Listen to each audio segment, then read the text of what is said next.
Metro Jaya siap menghadapi gugatan pra-peradilan yang diajukan tersangka Jessica Wongso. Informasi selengkapnya akan disampaikan Fazila Khairunisa langsung dari markas Polda Metro Jaya. Fazila, bagaimana tanggapan Polda terkait dengan pra-peradilan Jessica dan apakah Polda Metro sudah menerima surat panggilan dari pengadilan? Zilvia, memang Polda Metro Jaya mengaku belum menerima surat dari pengadilan dan belum mengetahui poin-poin apa saja yang ada dalam materi gugatan yang akan diajukan, gugatan pra-peradilan yang akan diajukan oleh tim kuasa hukum Jessica Kumala Wongso. Namun kepolisian menyatakan siap untuk menghadapi pra-peradilan ini dan juga menyatakan akan berkoordinasi dan juga menyiapkan tim dari bidang hukum untuk mendampingi penyidik. Dan alasan pra-peradilan sendiri menurut kuasa hukum Jessica, yaitu Yudi Wibowo yang dinyatakan secara terpisah ini bahwa menyatakan bahwa dirinya ini merasa keberatan atas penetapan tersangka terhadap kliennya yaitu Jessica Kumala Wongso dan merasa Jessica ini tidak bersalah dan menyatakan bahwa bukti-bukti yang telah dikumpulkan oleh para penyidik ini tidaklah konkret.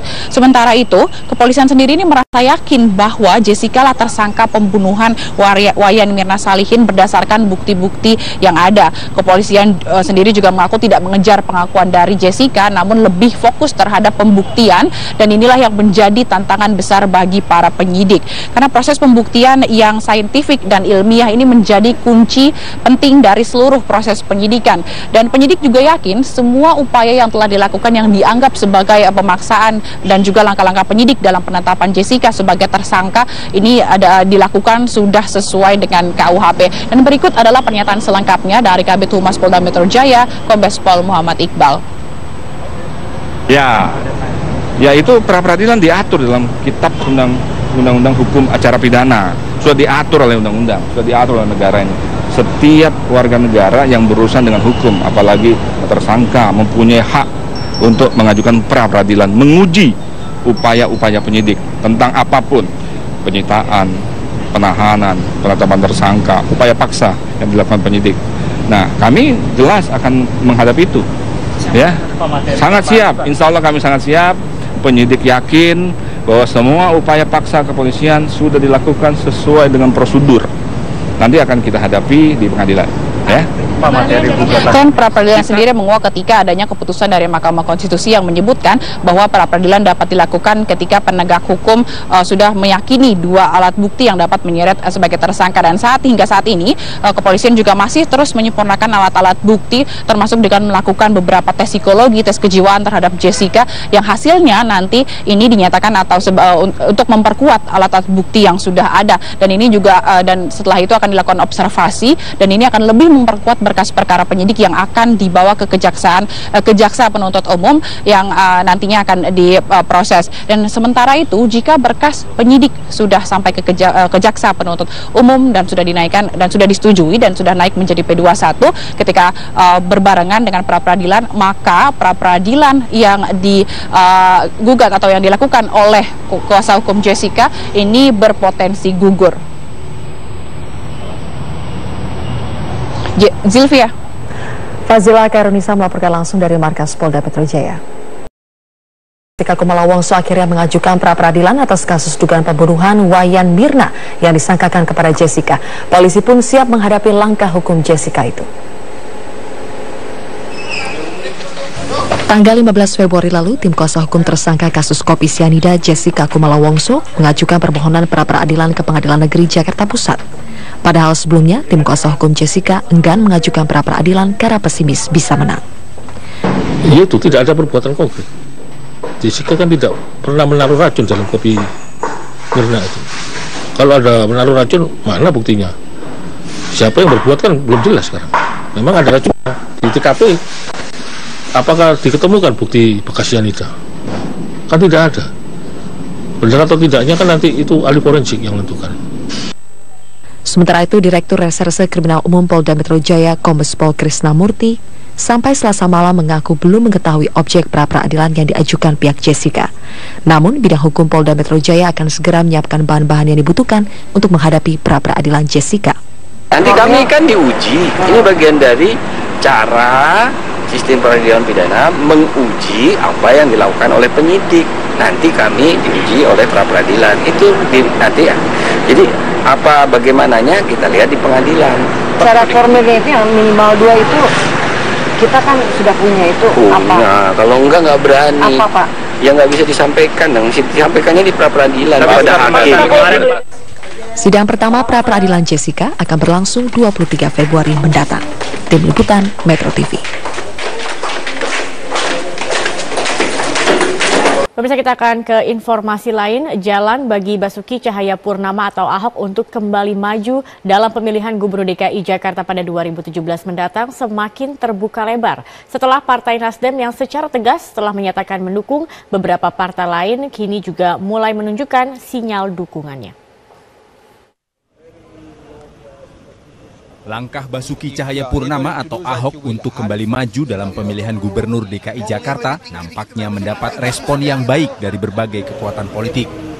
Kurang dari setahun jelang pelaksanaan pemilihan Gubernur DKI Jakarta pada 2017 mendatang, dukungan dari partai politik untuk Ahok kembali maju menjadi orang nomor 1 di DKI mulai terpetakan.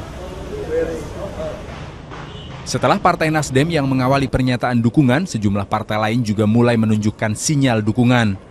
Meski belum resmi menyatakan dukungan, namun Ahok menyebut bahwa komunikasi dengan Partai Hanura dan Partai Amanat Nasional telah lama terbangun baik. Kalau itu teman-teman semua, saya sama Ketum Hanura, Ketum PAN, semua teman. Pak Wiranto sama saya memang baik. Ya dulu ya, nggak heran sih kalau dukung gitu kan ya. Kalau komunikasi dengan teman Ahok terkait dengan partai? Teman Ahok pernah sekali komunikasi.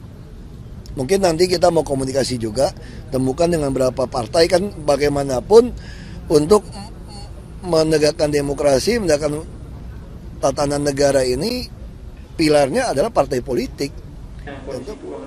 Sementara itu PDI Perjuangan walaupun belum menyatakan sikap resmi siapa yang akan diusung, namun sangat terbuka kemungkinan dukungan juga akan diberikan kepada Ahok.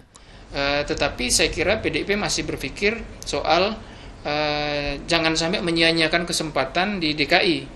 Artinya kalau mereka mencalonkan, mereka ingin memiliki satu perkiraan yang cukup kuat gitu, bahwa calon yang mereka usung itu akan menang. Nah, kalau mereka merasa misalnya akan sulit melawan petahana, maka mungkin perhitungannya adalah lebih baik bergabung dengan petahana seperti yang ada sekarang.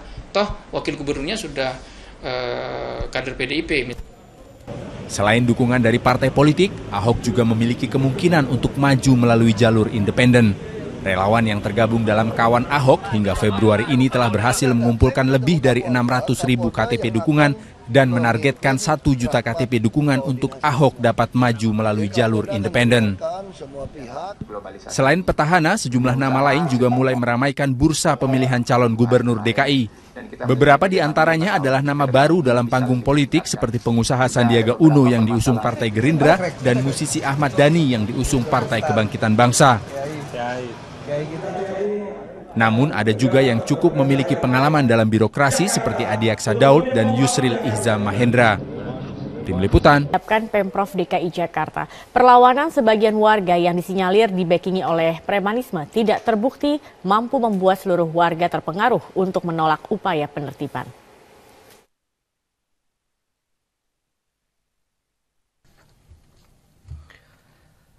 Rencana penertiban wilayah Kalijodo ternyata tidak sepenuhnya ditolak oleh warga. Setelah 2 hari surat sosialisasi penutupan lokalisasi Kalijodo disebarkan, hingga hari ini 18 kepala keluarga sudah mendaftarkan diri untuk direlokasi. Pemprov DKI Jakarta telah menyiapkan 3 opsi relokasi warga ke 3 rusunawa, yakni Rusunawa Marunda, dan Mogot, dan Cakung. Untuk dapat menempati rusunawa yang telah disediakan, warga harus memenuhi sejumlah persyaratan, di antaranya pemilik bangunan dan berstatus KTP DKI Jakarta. Marunda ada, kemudian juga Dan Mogot, ada satu di Jakarta Timur, Cakung kalau tidak salah saya lupa namanya. Nah itu sudah tersedia sekarang ini, posisi sekarang ada 300. Dan nanti kita sisir lagi rumah susun mana yang bisa yang kosong itu bisa tempati di sana. Namun upaya sosialisasi yang telah dilakukan Pemprov DKI Jakarta dinilai belum cukup oleh sebagian warga. Warga menilai sosialisasi hanya sebatas pemberitahuan dengan surat tanpa dilakukannya dialog. Caranya menawarkan gimana? Secara manusiawi? Apa secara penculik? Berarti belum ada komunikasi langsung ya? Ini warga ini boleh ditanya ini. Ada nggak sosialisasi? Belum ada sama sekali. Sudah hampir setengah abad kawasan Kalijodo dikenal sebagai tempat lokalisasi dan perjudian. Setiap malam puluhan hingga ratusan juta rupiah perputaran uang berasal dari aktivitas dunia hitam tersebut. Di Reskrimum Polda Metro Jaya Kombes Pol Krisnamurti pun memiliki cerita di balik kerasnya dunia malam di Kalijodo. Saat menjabat sebagai Kapolsek Penjaringan, Krisna pernah mendapatkan perlawanan dari preman yang disebut penguasa kala itu.